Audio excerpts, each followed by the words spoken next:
ओम शांति। आप सभी को रक्षाबंधन की इस पावन पर्व की बहुत बहुत बधाई हो, मुबारक हो, मुबारक हो। रक्षाबंधन ऐसा एक न्यारा और निराला बंधन है और इस बंधन में हम सभी बहुत खुशी खुशी से बंधना चाहते हैं। वास्तव में ये त्यौहार एक विजय का प्रतीक है। तो हमें ये याद दिलाता है कि भारत के अंदर जब इंद्र राजा को असुरों के ऊपर विजय प्राप्त करनी थी तो इंद्राणी ने ये विजय का रक्षा सूत्र बांधा था और विजय का तिलक लगाया था और वो विजय होकर लौटे थे। उसके बाद कहा जाता है कि समाज के अंदर मर्यादाओं की रक्षा करने हेतु ब्राह्मणों ने यजमानों के पास जाकर के ये रक्षा सूत्र बांधा, लेकिन धीरे धीरे जैसे जैसे संसार के अंदर विकृतियाँ बढ़ती गईं, सबसे पवित्र रिश्ता भाई बहन का रहा। तो ऐसे समय पर भाइयों से रक्षा की अपेक्षा रखी कि भाई हमारे जीवन की पवित्रता की रक्षा करें और साथ साथ ये भी शुभकामना रखी हुई बहन ने अपने अंदर कि हमारे भाई भी अपने जीवन के अंदर ये पवित्रता की रक्षा करें और साथ साथ बहनों के जीवन की भी रक्षा करें। परंतु वर्तमान समय जब चारों ओर नज़र घुमाई तो ऐसा समय आ गया, एक एक ऐसा महामारी सारे विश्व के अंदर फैल गई कि आज के समय में ना कोई बहन जा सकती है अपने भाई के पास राखी बांधने के लिए और ना कोई भाई आ सकता है अपनी बहन के पास राखी बंधवाने के लिए। ऐसे समय पर ही दूर बैठे ही एक दूसरे के प्रति शुभकामना प्रकट कर रहे हैं। परंतु परमात्मा हम सभी का परम रक्षक है और इसीलिए वो परमात्मा ही परम रक्षक बन कर के सभी के जीवन की मर्यादाओं की रक्षा करने के लिए निमित्त बना। साथ ही साथ क्यों नहीं इस रक्षाबंधन को एक ऐसा अलौकिक दिव्य रीति से मनाया जाए जहां हम परमात्मा से विजय का तिलक प्राप्त करें, साथ ही साथ ये रक्षा सूत्र उन्हीं से बंधवाएं। इस शुभ कामना के साथ, मन की स्थिति के साथ कि मैं आत्मा और परमात्मा मेरा सुप्रीम पिता तो है ही, लेकिन साथ में वो मेरा बड़ा भाई भी है। और उस संबंध से, क्योंकि एक परमात्मा ही है जिससे सर्व संबंध का सुख हम प्राप्त कर सकते हैं, उससे निभा सकते हैं। परमात्मा ही हमारा भाई है जिस मर्यादा के लिए प्रतिबद्ध है।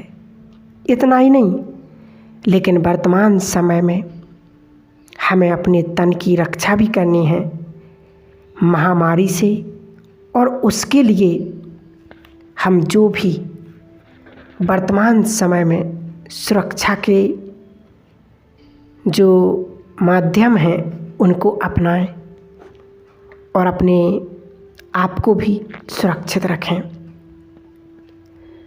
साथ ही साथ अपने मन को अनेक प्रकार की विकृतियों से सुरक्षित रखें।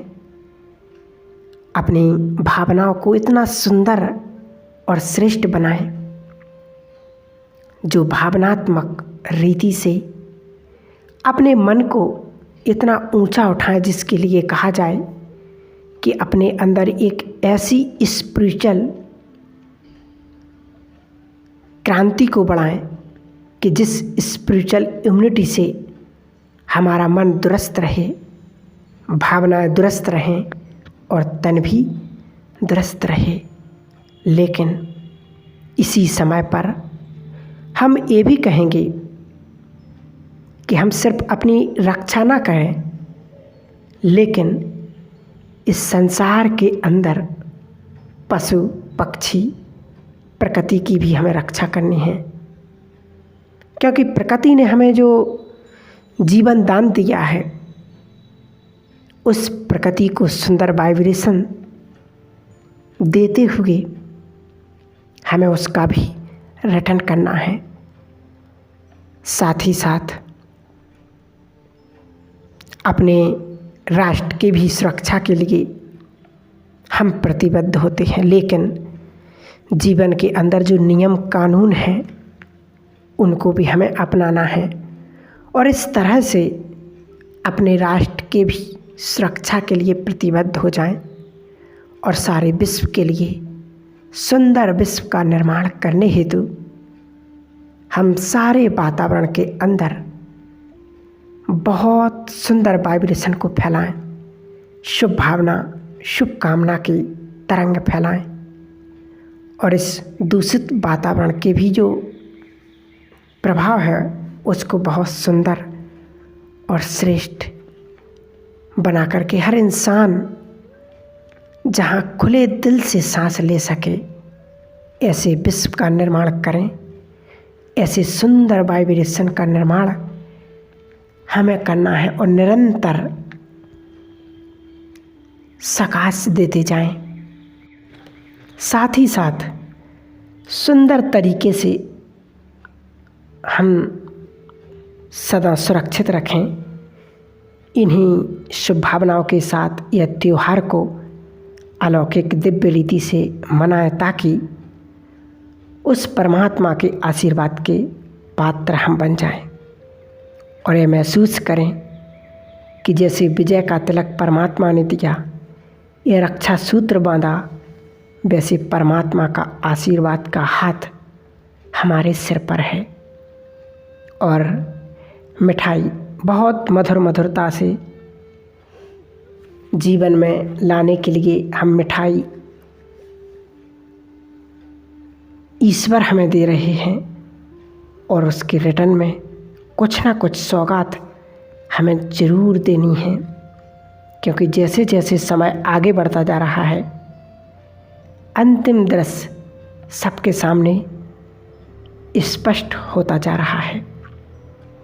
तो इस अंतिम समय में हम अपने जीवन के अंदर कोई भी छोटी मोटी कमजोरी रही हुई है उसको सदा काल के लिए विदाई देने के लिए ये सौगात हम ईश्वर को अर्पित करते हैं। जिस तरह से अपने अंदर रही हुई कमजोरी हमें परेशान करती है, हमें आगे बढ़ने से रुकावट डालती है, तो क्यों नहीं यही सौगात हम ईश्वर को भेंट कर दें और सदा के लिए अपने जीवन को इन कमजोरियों से भी मुक्त करके, ताकि संपूर्ण जगत आप समान बनने की ओर और अपने पुरुषार्थ के कदम को आगे बढ़ते जाएं। इस कदम को आगे बढ़ते हुए देख बाबा जो हमसे चाहते हैं उसका स्नेहपूर्वक रिटर्न देते हुए अपने आप को टर्न कर लें। इसी सुंदर तरीके से अलौकिक दिव्य रूप से रक्षाबंधन को मनाते हुए हम अपने आप को संपूर्ण बनाएं ताकि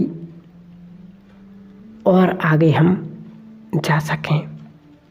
पुनः बहुत बहुत रक्षाबंधन की हार्दिक बधाई हो, शुभकामनाएं हो, शुभकामनाएं हो। यही रक्षाबंधन का त्यौहार, यही रहस्य है इस रक्षाबंधन का कि हमें अपने परमात्मा को, अपने भगवान को, हम जिसको भी मानते हैं उसको अपना भाई बना करके उससे रक्षा सूत्र बंधवाएं और अपने जीवन की, अपने परिवार की, अपने समाज की, अपने विश्व की, अपने देश की रक्षा के लिए तत्पर रहें। ओम शांति।